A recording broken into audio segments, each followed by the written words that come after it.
Di balik lafaz la ilaha illallah, tersimpan rahasia cinta Allah kepada hambanya.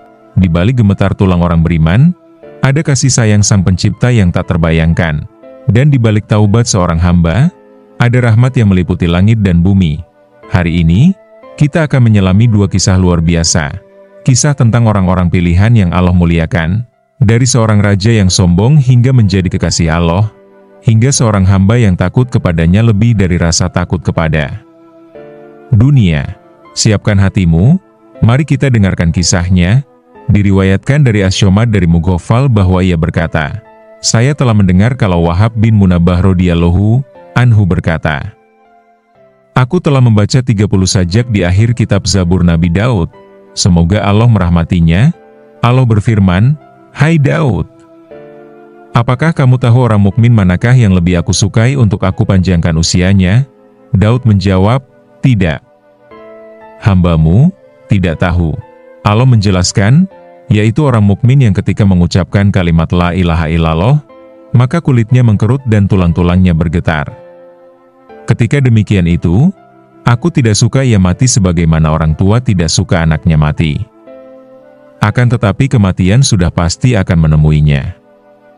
Aku ingin membahagiakan ia di sebuah desa selain desa dunia ini karena kenikmatan dunia adalah cobaan. Kemudahan di dunia adalah suatu beban. Di dunia terdapat musuh yang mendekatkan kalian pada kerusakan yang tidak mengalir sebagaimana darah mengalir. Karena sifat dunia yang seperti ini, maka aku mempercepat para kekasihku menuju maut, dengan mati di usia pendek. Andai sifat dunia tidak seperti itu, niscaya Adam dan anak cucunya akan panjang umur sampai ditiup sangkakala tanda datangnya hari kiamat. Dengan sanad seperti di atas, terdapat sebuah riwayat dari Anas bin Malik radhiyallahu anhu bahwa ia berkata, Rasulullah bersabda, barang siapa membaca la ilaha illallah dan ia memanjangkan bacaannya maka 4000 dosa besarnya telah sirna. Hadis ini diriwayatkan oleh Ali radhiyallahu anhu. Siapkan mentalmu, buka imajinasimu dan siapkan hatimu untuk mendengarkan kisah yang pertama, yaitu berjudul Penyakit Rasa Takut, di majelis tafsir Al-Quran yang diasuh oleh Syekh Al-Imam Az-Zahid Yaqub Al-Kisai. Semoga Allah merahmatinya. Disebutkan sebuah riwayat bahwa Hazim bin Walid radhiyallahu anhu jatuh sakit. Kemudian ia dibawa ke seorang dokter. Dokter tersebut memeriksa denyut jantungnya. Setelah diperiksa, si dokter berkata kepada orang-orang yang mengantarnya, tidak ada penyakit yang diderita oleh Hazim bin Walid. Tetapi coba kalian bertanya kepadanya, karena seseorang akan lebih tahu tentang keadaan dirinya sendiri. Kemudian orang-orang bertanya kepada Hazim bin Walid, sebenarnya penyakit apa yang Anda derita? Aku tidak menderita suatu penyakit. Penyakitku adalah rasa takut kepada Allah yang Maha Mulia dan Maha Pemberi. Begitu juga aku takut dengan dilaporkan dan dihitungnya amal-amal dan takut dengan hilangnya keimanan sehingga aku menjadi orang yang berhak menerima balasan siksa. Beruntung sekali orang yang keluar dari dunia dengan membawa keimanan dan tempat kembalinya adalah surga. Sahabat, dari kisah Hazim bin Walid, kita belajar bahwa penyakit yang paling berbahaya bukan hanya yang menyerang tubuh, tetapi yang menyelimuti hati, yaitu rasa takut akan kehilangan iman, takut akan hisab amal, dan takut akan murka Allah. Namun ketahuilah, rasa takut seperti inilah yang justru menjadi tanda kebaikan hati, sebab ia mendorong kita untuk selalu memperbaiki diri dan berharap kepada rahmat Allah. Semoga kita termasuk orang-orang yang wafat dalam keadaan membawa iman, dan dikumpulkan bersama para kekasih Allah di surganya. Amin ya Rabbal Alamin. Wallahu a'lam bishawab. Mari kita lanjutkan kisah yang kedua. Namun sebelumnya, silakan komen di bawah dari manakah Anda menyimak video ini. Mari. Diceritakan dari Abu Bakar bin Abdillah Al-Musni, semoga Allah merahmatinya, bahwa ada seorang raja yang sombong terhadap Allah.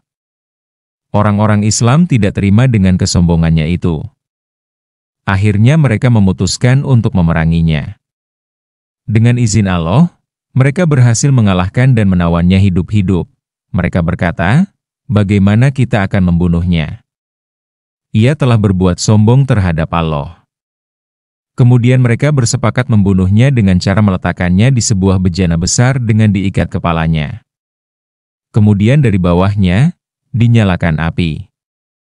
Ketika raja itu merasakan panasnya api, maka ia menyeru berhala-berhalanya yang ia sembah. Hai Latah, selamatkanlah aku. Hai Habil, selamatkanlah aku. Hai Uzza, selamatkanlah aku dari siksa yang aku alami saat ini. Hai Habil, dulu aku pernah mengusap kepalamu dan kedua kakimu pada tahun demikian. Ketika raja itu mengeluh kepada berhala-berhala yang ia sembah, maka panas api semakin bertambah.